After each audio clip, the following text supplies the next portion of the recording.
बच्चों, आज की इस वीडियो क्लास में हम जिस विषय पर चर्चा करने जा रहे हैं वह है नाटक की रचना प्रक्रिया। हमने इससे पहले पढ़ा है कहानी कैसे लिखें, कविता लिखने के लिए जो आवश्यक तत्व हैं उन पर हमने परिचर्चा की।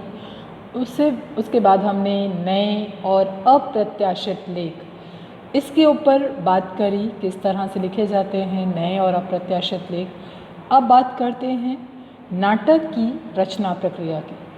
अभिव्यक्ति और माध्यम के अंतर्गत यह पाठ 7 है जिस पर इस पीपीटी के दौरान हम चर्चा करेंगे।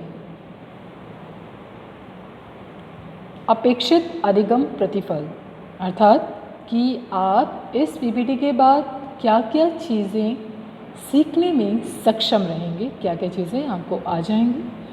तो देखिए, नाटक विधा या श्रव्य दृश्य काव्य का अर्थ आप बता सकेंगे। जो दृश्य काव्य होते हैं और जो नाटक होता है, इसमें आखिरकार अंतर क्या है। नाटक और हिंदी की अन्य विधाओं में क्या अंतर है, इसका भी आप अर्थ समझ सकेंगे। नाटक के तत्वों को विश्लेषित करने में सक्षम होंगे। जो तत्व हैं, जैसे कहानी के तत्व थे, इसी प्रकार नाटक के भी तत्व होते हैं। इसको आप विश्लेषित कर सकेंगे, इसको आप बता सकेंगे, व्याख्यायित कर सकेंगे।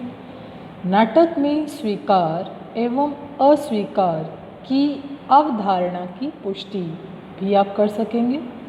नाटक की शिल्प रचना को सूचीबद्ध करने में सक्षम रहेंगे। ठीक है, तो चलिए अब एक एक करके क्रमानुसार हम बात करते हैं। क्या है, पहला क्रम में हम क्या बात करेंगे कि नाटक क्या है, आखिरकार क्या अर्थ क्या है नाटक का। दूसरा हम बात करेंगे हिंदी की अन्य विधाओं और नाट्य विधा में क्या अंतर है। नाटक में समय का बंधन, नाटक के तत्व देखिए, कथा वस्तु, भाषा, संवाद, चरित्र चित्रण। आपको कुछ याद आया होगा यहाँ पर, हमने हाल ही में जो कहानी पर चर्चा की थी, कहानी का आपने वीडियो भी देखा होगा। आपने देखा होगा उसमें भी यही तत्व थे।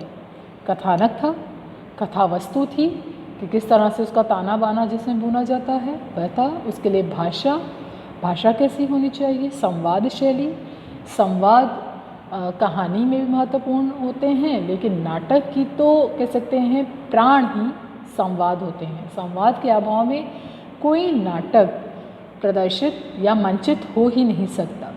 चरित्र चित्रण, जो पात्र है जिसके संवाद हैं उसका चरित्र चित्रण किस प्रकार किया जा रहा है उस पर चर्चा। नाटक की शिल्प रचना, नाटक जो बनाया गया उसके लिए क्या क्या चीज़ें आवश्यक हैं उसकी बात करेंगे। कठिन स्थलों की व्याख्या, जो कठिन चीज़ें आती है, जैसे हमने कथानक कहानी में पढ़ा था, तो कथानक का द्वंद्व वहाँ पर आया था। द्वंद्व अर्थात बाधा या जो रुकावटें हैं या कहानी को आगे बढ़ाने के लिए जो तत्व होते हैं वह होते हैं। उसके बाद हम नाटक में जो है प्रवाह चित्र पर चर्चा करेंगे। तो चलिए बढ़ते हैं आगे। रंगमंच, आप सभी ने देखा होगा, ये कोई नई चीज़ नहीं है। आपके विद्यालय में भी बहुत से नाटक मंचित होते हैं, आप उन्हें देखते हैं। कुछ नाटक आपको बहुत ज़्यादा पसंद आते हैं, कुछ बहुत ज़्यादा लोकप्रियता हासिल कर लेते हैं।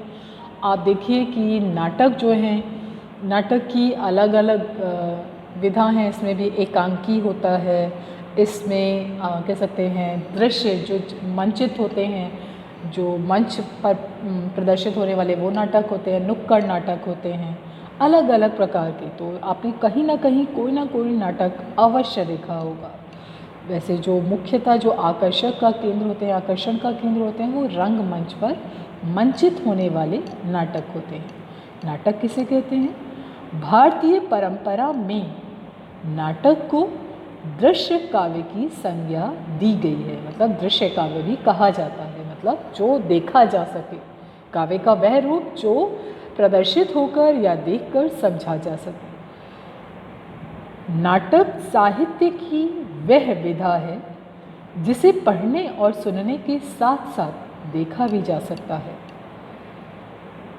साहित्य की अन्य विधाएं अपने लिखित रूप में ही अंतिम रूप को प्राप्त करती हैं, लेकिन नाटक लिखित रूप में एक आयामी होता है तथा जब उसका मंचन होने लगता है, मंच पर आता है, प्रदर्शित होता है, उसके पश्चात ही उसमें क्या आती है? पूर्णता। कोई भी नाटक लिख ले गया, लेकिन अगर वह मंचित नहीं हुआ, अगर रंगमंच पर उसे नहीं खेला गया, तो वह नाटक अधूरा रह जाता है, वह नाटक प्रसिद्धि प्राप्त नहीं कर पाता। उस नाटक का कह सकते हैं महत्व ही खत्म हो जाता है, क्योंकि हमेशा देखिए नाटक रंगमंच के लिए ही लिखे जाते हैं, अर्थात मंच पर प्रदर्शित होना उनके लिए लाजमी है, अनिवार्य अंग है। अगर कोई नाटक मंच पर प्रदर्शित नहीं होता, नहीं खेला जाता, नहीं दिखाया जाता, तो ऐसे में नाटक का महत्व कम हो जाता है। ठीक है बच्चे, इतना आपने समझ लिया कि क्या है नाटक। भारतीय परंपरा में दृश्य काव्य किससे संज्ञा दी गई है? नाटक वह है जो पढ़ा, सुना और देखा जाता है। नाटक जो है अंतिम रूप, जब लिख लेना एक आयाम है, लेकिन उसका प्रदर्शित होना उसे संपूर्णता दिलाता है। अगर कोई नाटक प्रदर्शित लिख लिया गया लेकिन वह मंचित नहीं हुआ, उसका प्रदर्शन नहीं हुआ, तो उसका महत्व कम हो जाता है, कह सकते हैं अधूरा सा नाटक वह रह जाता है। ठीक है बच्चे, तो आज हम इस वीडियो लेसन में यहीं तक चर्चा करेंगे।